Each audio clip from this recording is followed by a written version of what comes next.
वो ट्रेनिंग मुझको पसंद नहीं आई, क्योंकि उसमें हुनर नहीं सिखाते थे, खाली कागजी नॉलेज। अमेरिका में हुनर पे बहुत था और टाइम भी ज़्यादा लगता था। सर्जरी, जनरल सर्जरी में 5 साल लगते थे। तो मैंने जब वहाँ उनको बोला यूनिवर्सिटी को कि मुझे एडमिशन कैसे मिलेगा, उनका एडमिशन ऐसे नहीं मिलेगा आपको। Hello and welcome to Awaz The Voice Interviews. I'm Nazir Gnayi. And today we are joined by a very special guest, someone who left Kashmir for education and employment pursuits to US. He is a renowned doctor, a surgical oncologist, Dr. Suresh Raina. Doctor साहब बहुत बहुत शुक्रिया हमारे साथ जुड़ने के लिए। और कैसे आप इस सफ़र को जो है हमारे साथ शेयर करेंगे? मैं सफ़र में 2 ही छोटी छोटी बातें बताऊंगा।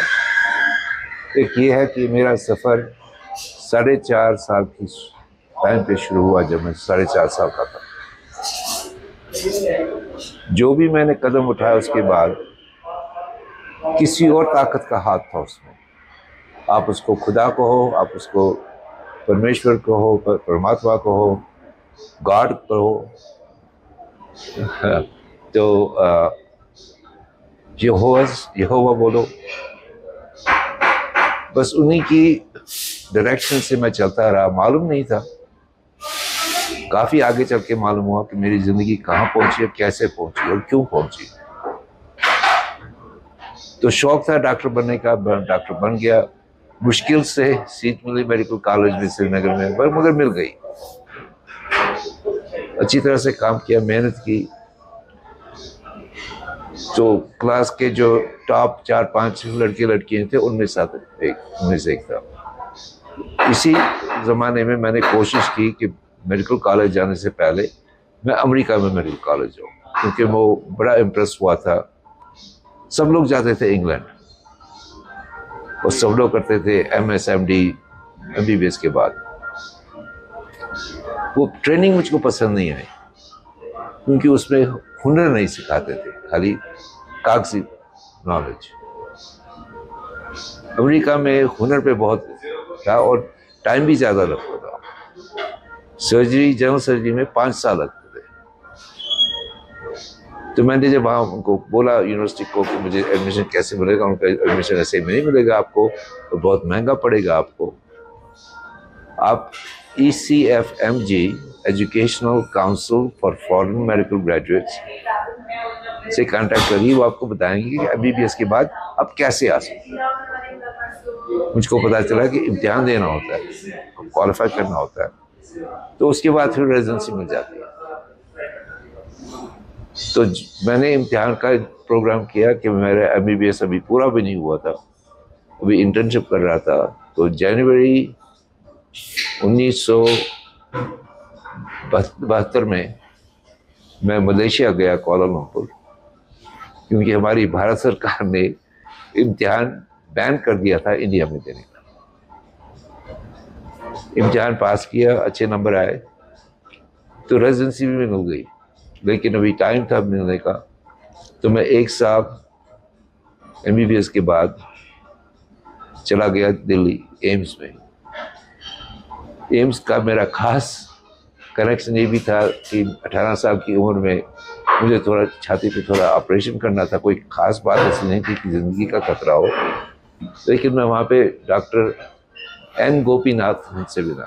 N गोपीनाथ जो दिल के और लंग्स के मशहूर स्पेशलिस्ट थे। फिर मुझे शौक हुआ कि MBBS के बाद वहाँ जाके थोड़ा काम करना है। तो MBBS अभी जब इंटर्नशिप मेरी ख़त्म हुई, डिग्री मिली, तो मैं हवाई जहाज़ पकड़ के दिल्ली पहुँच गया और वहाँ से हाउस जॉब लेके 6 महीने उनके साथ, 6 महीने डॉक्टर टंडन जो न्यूरोसर्जरी के मेरा डिपार्टमेंट थे उनके साथ 1 साल करके। इन द मीन टाइम मुझको रेजिडेंसी मिल गई थी। तो जुलाई 2, 1973 को मैं वीज़ा लेके अमेरिका के लिए चला गया। वहाँ पहुँचा, वहाँ शुरू किया।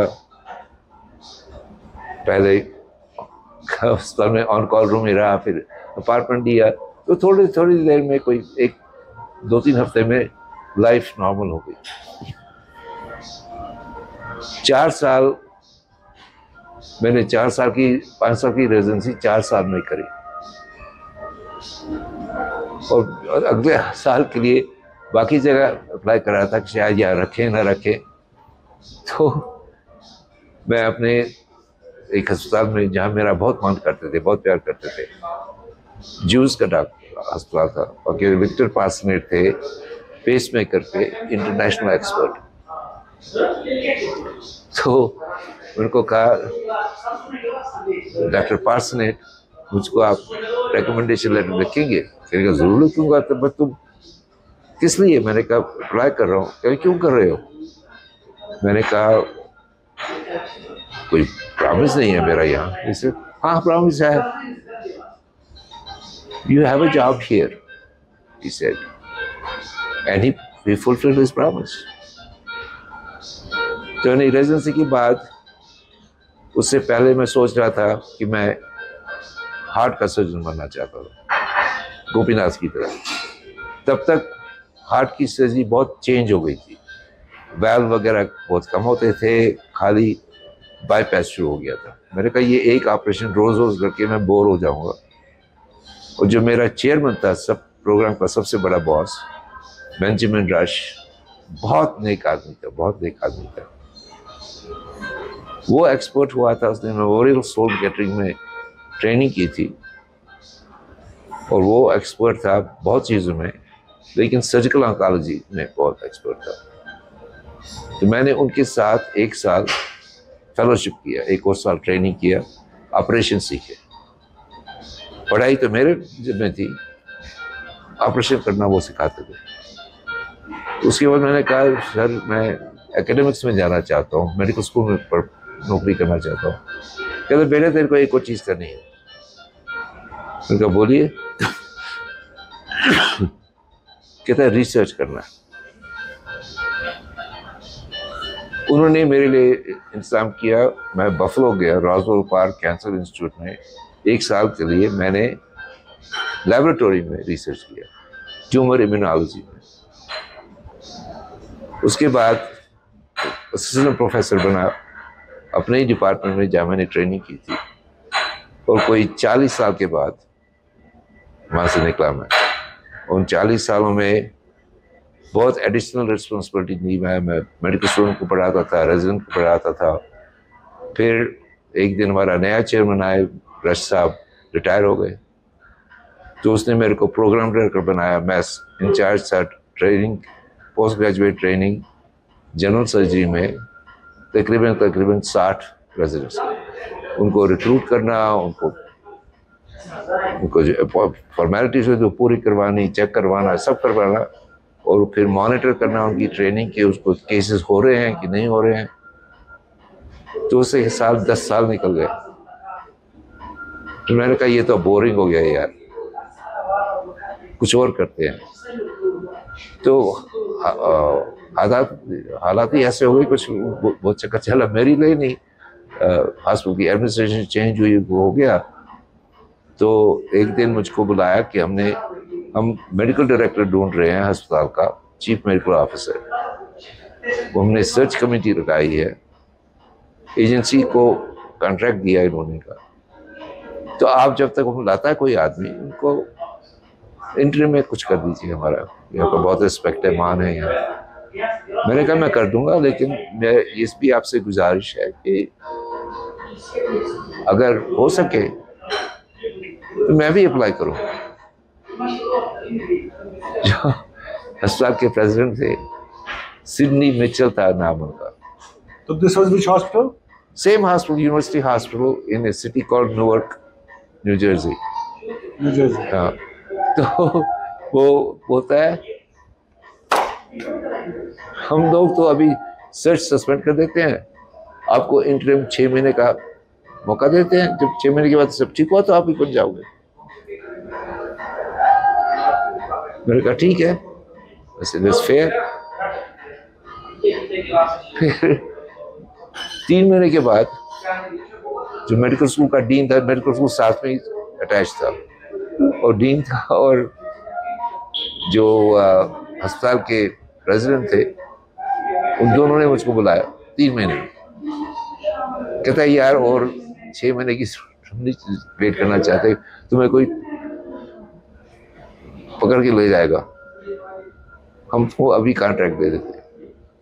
तो मुझको टाइटल दिया chief of staff, which actually meant medical director or chief medical officer. And I started that and did that for 3 years, during which time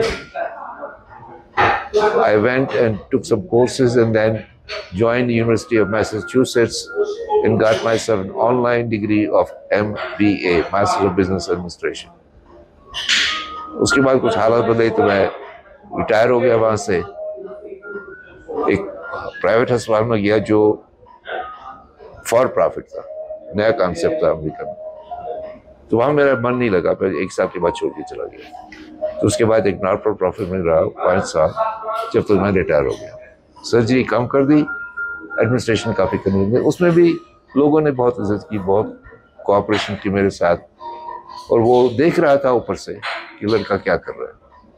2013 में आपका जो है कश्मीर आना होता है आफ्टर 31 ईयर्स, और उसके बाद आपने ये ठान ली कि अब तो आना ही आना है। हाँ। और इस साल मुझे आप कह रहे थे कि इस साल आप 4 बार आ चुके हैं, तो why did you want to reconnect to your roots? पहले इतना बड़ा long gap, then you eventually started coming quite often, तो क्या खास वजूहात है इसके? ये तो मैं आपको बताऊंगा कि जिस कश्मीर में मैं पैदा हुआ, जिस कश्मीर में बड़ा हुआ, वो और एक कश्मीर था जहाँ पे मैं और गुलाम हसन बदख्शी क्लासमेट थे। उसका घर मेरा घर था, मेरा घर उसका घर था। हम 4 लड़के थे जो क्लास में लड़के माने जाते थे कि ये अच्छे स्टूडेंट हैं मेडिकल कॉलेज में। नंबर 1 उनसे था अफजल हुसैन खान, रानावारी से। वो फर्स्ट आया हमारे क्लास में। तो मैंने इतनी देर में चला गया, तो 1988 से पहले मैं हर 1-2 साल में जरूर आता था इंडिया, और यहाँ आता था कश्मीर। और मेरी शादी हुई 1977 में श्रीनगर में हुई, अपने पुराने घर में। मेरी सिस्टर की शादी हुई 1980 में उसी घर में जहाँ हम बड़े हुए थे। तो ये अटैचमेंट था हमारा। 86 में मैं 86 में मैं आया, 1 महीने में विजिटिंग प्रोफेसर रहा स्किम्स में, तब तो स्किम्स बन चुका था। थोड़ा डिसअपॉइंट हो गया क्योंकि जो वहाँ प्रोफेसर वगैरह थे मेरे मुकाबले में कुछ नहीं थे, लेकिन अपना रोब जरूर दिखाते थे। जरूर नहीं, लोग दिखाते कि मैं इंचार्ज। उसके बाद 87 में मैं अपने बच्चों को और मेरी एक्स वाइफ को साथ लेके आया, उनको घुमाया फिराया। छोटे छोटे बच्चे थे, पहलगाम, सोनामर्ग, गुलमर्ग, जहाँ जो जगह है वो ले गया उनको। तो जो ये 30-35 साल का टाइम आया बीच में, जब लोग, हमारे कम्युनिटी के लोग भाग गए, लिटरली आधी रात को निकलते थे, तो आ नहीं पाया। तो मेरे दिल में कुछ कमी थी।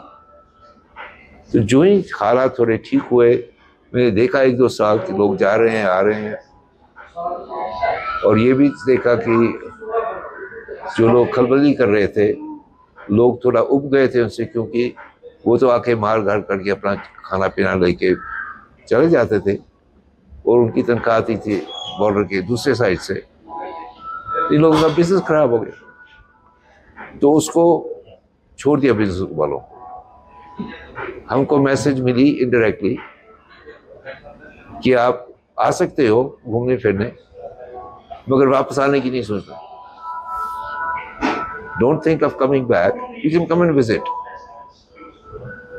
तो मैंने कल मौका लेके मेरी वाइफ से बड़ी डिस्कशन हुई, कहती नहीं जाना है, नहीं। मैंने कहा आप नहीं जाओ, मैं जाता हूँ। निकलने से 10 दिन पहले बोलती नहीं मैं भी आऊंगी। फिर यहाँ आके ज्यादा मजा उसे उठाया, मैंने नहीं। लेकिन हम उसके बाद 1913 के बाद 2015 में मेरी मैरिज में थोड़ी गड़बड़ हो गई। न मेरी गलती थी न उनकी गलती थी, कुछ हालात ऐसे हो गए। तो मैंने रिटायरमेंट लेके मैं इंडिया वापस आ गया। गुड़गांव में फ्लैट लिया, फर्निश किया उसको, उसमें रहा। और फिर थोड़ा बाहर देखने लगा। हैदराबाद गया, बेंगलोर गया, मुंबई गया 1-2 बार, दिल्ली से फिर अमृतसर में गया 2-3 बार, जहाँ दरबार साहब भी मेरे दिल पे ऐसा असर करता है जैसा खीर भवानी कश्मीर में जो है। तो वो हालात जब बदलते रहे, फिर मैं कश्मीर गया 2013 के बाद 2016 में। 2016 में गया तो मेरा हाई स्कूल का दोस्त था फारूक शाह। फारूक शाह ने काफ़ी तरक्की की थी इस बार, मुझे मालूम नहीं था, पता चल गया कि उन्होंने होटल बनाया था। कामरेड इन उनका होटल है राजबाग में। तो मैं वहीं रहा कोई 7-8 दिन। बहुत दिल से बात हुई, दिल खुश हो गया मेरा उसको मिलके। जैसे आप का माइंड है, ओपन है, सुनने के लिए तैयार है, बदलने के लिए चाहे ना तैयार हो, सुनने के लिए तैयार हो। एक दिन पूछते हैं मेरे को, हम शाम को बैठते थे उनके ऑफिस में कॉफी वगैरह पीने, कहता है सुरेश तू शंकराचार्य जा सकता है? मैंने कहा पैदल? कहता हाँ। मैंने कहा नहीं बेटा, ऐसा मुझसे नहीं होगा। फिर चुप हो गया। 5 मिनट के बाद, 3-4 मिनट के बाद बोलता है अच्छा तू ऐसा काम कर, मैं सुबह तेरे लिए एक सेफ टैक्सी में मंगवाता हूँ, मैं जानता हूँ उसको खुद। तू वेजिटेरियन खाना सुबह, नॉन वेजिटेरियन कुछ नहीं खाना, तू खीर भवानी जा। मैं सोचता हूँ एवरीथिंग इज ओके, बट मेरा मुसलमान दोस्त मुझको बोल रहा है कि तू खीर भवानी जा। इसका मतलब है खीर भवानी से हुक्म आया है, तेरा प्रोग्राम नहीं था आने का, साले आजा मेरे पास। वहां जाके मैंने सिर नीचे रखा, उनसे माफी मांगी। लेकिन उसके बाद फिर 2017 में आया, फिर 2018 में आया, फिर 2019 के दिसंबर को मैं अमेरिका वापस चला गया। इसलिए वापस चला गया कि दिल्ली में बहुत पोल्यूशन बढ़ रही थी और मेरी छाती में बहुत प्रॉब्लम हो रही थी, एलर्जी हो गई डस्ट की, पोल्यूशंस की। वहाँ वापस जाके फिर बैठ के जो भी करना था वो कर दिया।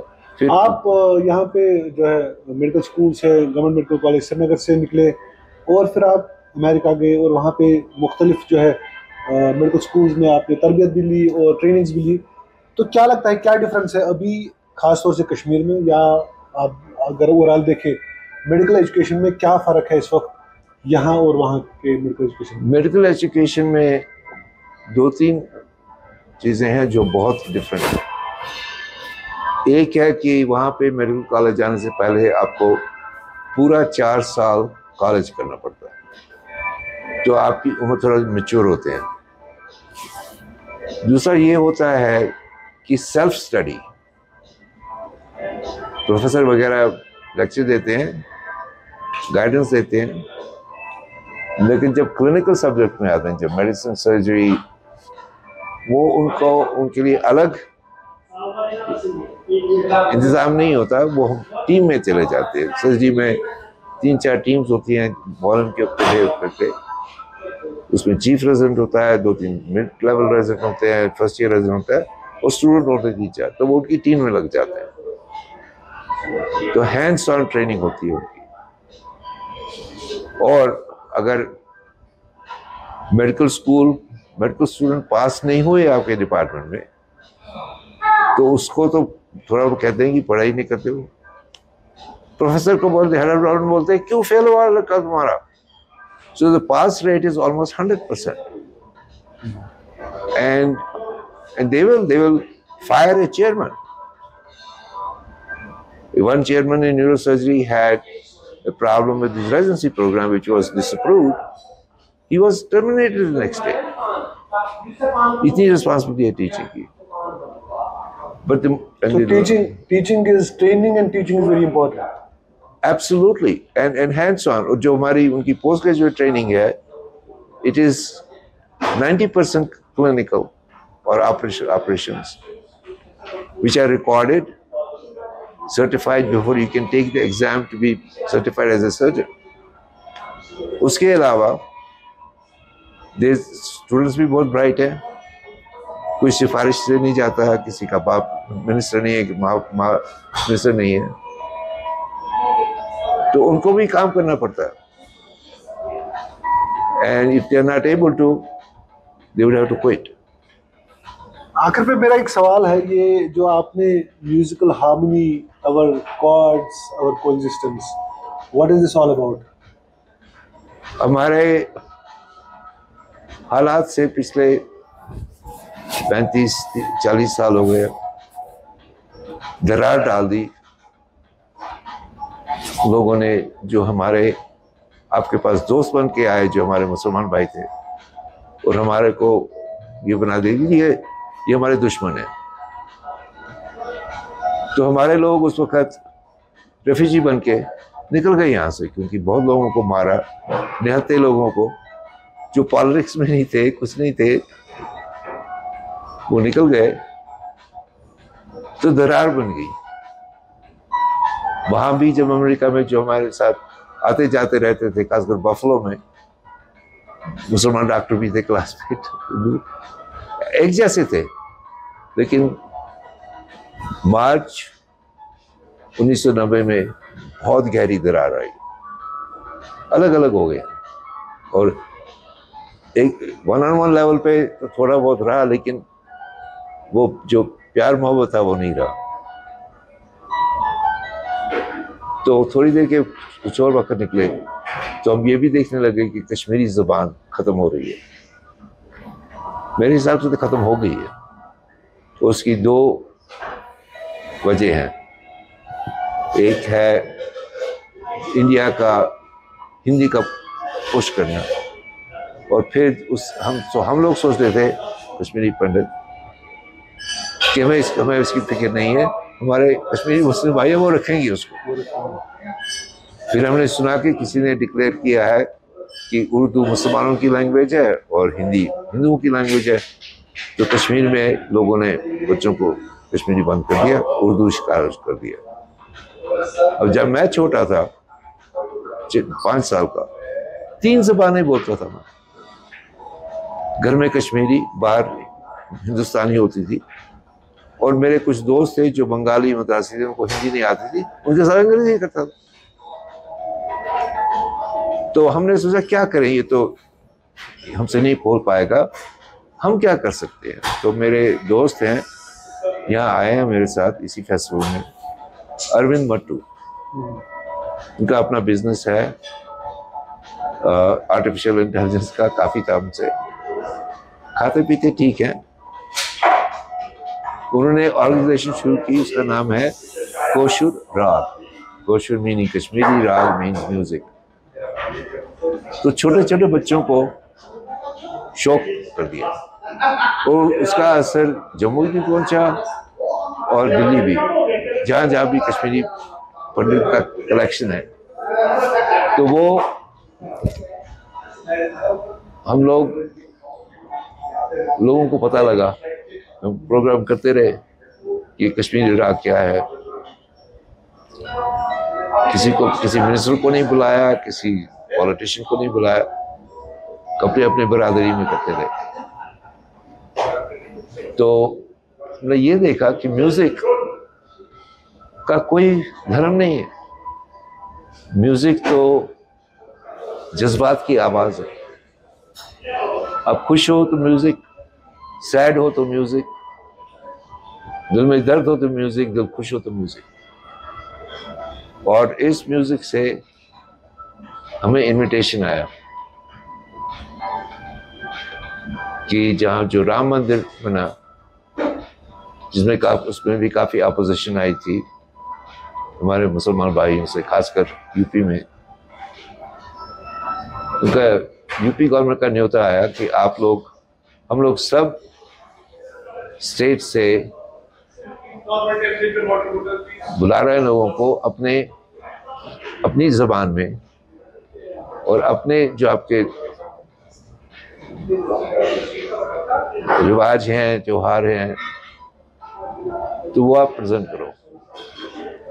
3 स्लॉट दिए उन्होंने,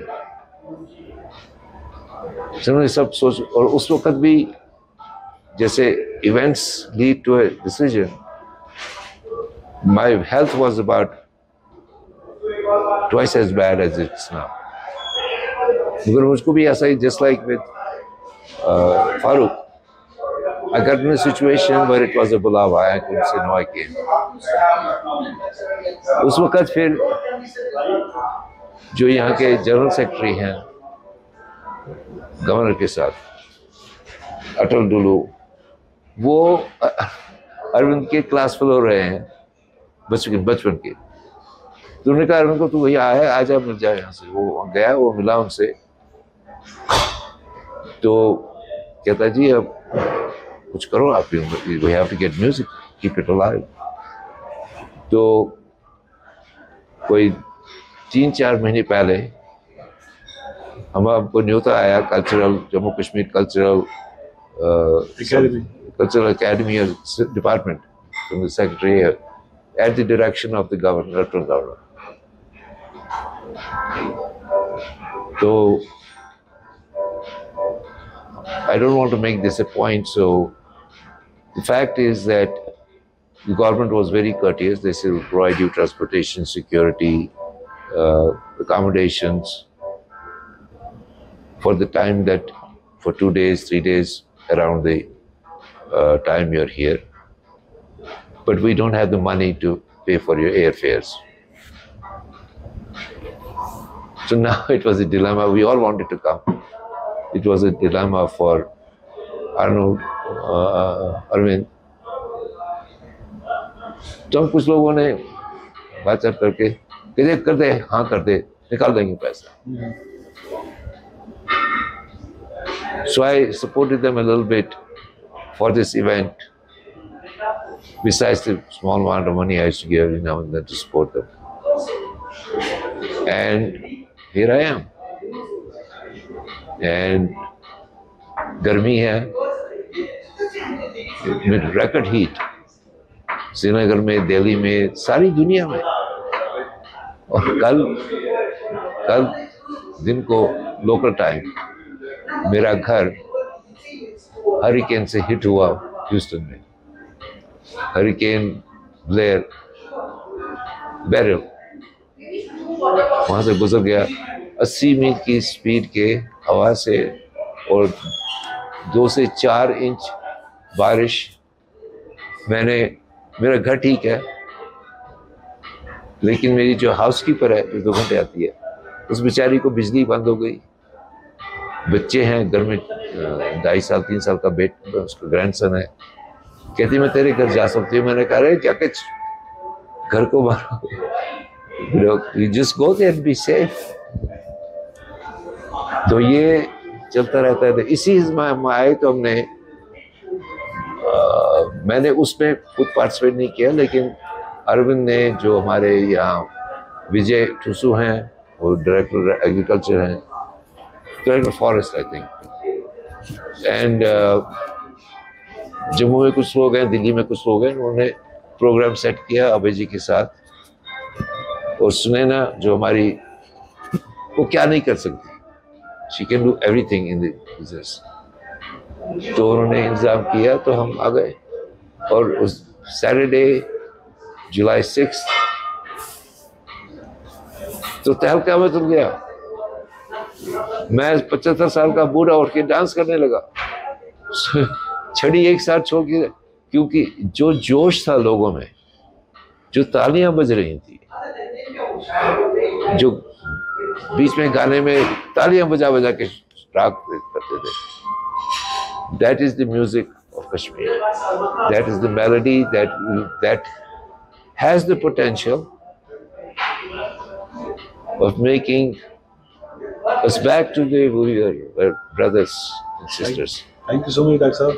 Thank you so much for my pleasure, and I thank you for listening to my sob story. But it's not a sob story. I think it's going to be a story of success.